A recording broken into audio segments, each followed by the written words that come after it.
আজকে বাংলাদেশে দুইটা বিষয় নিয়ে আলোচনা হচ্ছে সব জায়গায়, ফেসবুক, ইউটিউব এবং টক শো, টিভি, বিভিন্ন জায়গায় আলোচনা হচ্ছে।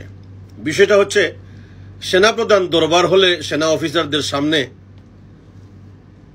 গুরুত্বপূর্ণ বক্তব্য দিতে গিয়ে দুইটা বিষয় নিয়ে আলোচনা হচ্ছে সব জায়গায়।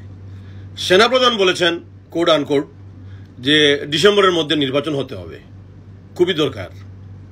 সেনাপ্রধান আরও বলেছেন, দ্বিতীয় কথা হলো যে রাখাইনদেরকে বা করিডোর দেওয়ার জন্য এই সরকারের কোনো এখতিয়ার নাই, সেটা নির্বাচিত সরকার করিডোর দেওয়া বা রোহিঙ্গার বিষয় নিয়ে আলোচনা করবে।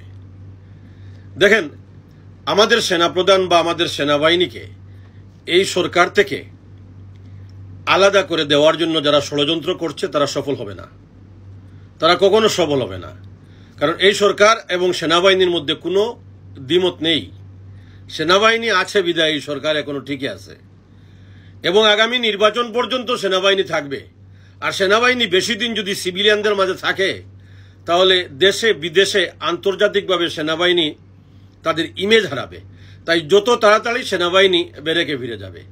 আর এই সরকার বা এই উপদেষ্টা ডক্টর ইউনূস দীর্ঘদিন সেনাবাহিনীকে এইভাবে আপনার সিভিলিয়ানদের মধ্যে রেখে এই বাচ্চাদেরকে সুপ্রতিষ্ঠিত করতে চান। এটা হবে না, ক্লিয়ার বক্তব্য।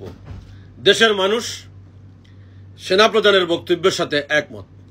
যারা বলবে যে এটা সেনাবাহিনীর বক্তব্য নয়, যারা দেশের বাইরে থেকে বিভিন্ন ইউটিউবার যদি বলে এটা সেনাপ্রধানের বক্তব্য নয়, তাদেরকে বলছি এটা প্রত্যেকটা বাঙালির বক্তব্য।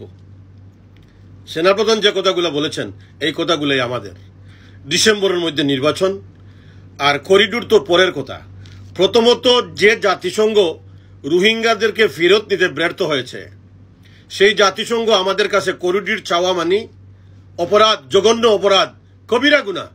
করিডোর চাওয়া তো প্রশ্নই উঠে না, এদেরকে ফিরিয়ে নেওয়ার কথা। তাই সেনাপ্রধান যেভাবে উচ্চারণ করেছেন, প্রথম রোহিঙ্গাদেরকে ফিরিয়ে নাও, এরপরে নির্বাচিত সরকার আসলে করিডোরের বিষয়ে আলোচনা হবে। দ্যাটস ফাইনাল, এটাই ক্লিয়ার। আগে নির্বাচন, ডিসেম্বরের মধ্যে জাতীয় সংসদ নির্বাচনের মাধ্যমে যদি এনসিপিকে মানুষ ভোট দেয়, এনসিপি ক্ষমতায় যাক, আমাদের আপত্তি নেই। মানুষ যদি জামাতকে নির্বাচিত করে, জামাত সরকার গঠন করুক, আপত্তি নাই। বিএনপিকে যদি মানুষ নির্বাচিত করে, বিএনপি সরকার গঠন করুক, আপত্তি নাই।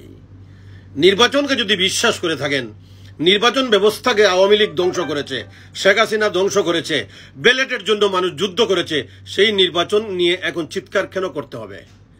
যারা নির্বাচনের বিরোধিতা করে এরা আওয়ামী লীগের দূষর, যারা নির্বাচনের বিপক্ষে কথা বলে এরা শেখ হাসিনার দূষর। তাই সেনাপ্রধানের বক্তব্যকে আমরা স্বাগত জানাচ্ছি। নির্বাচিত সরকার আসার পর রোহিঙ্গাদের বিষয়ে ফয়সালা হবে।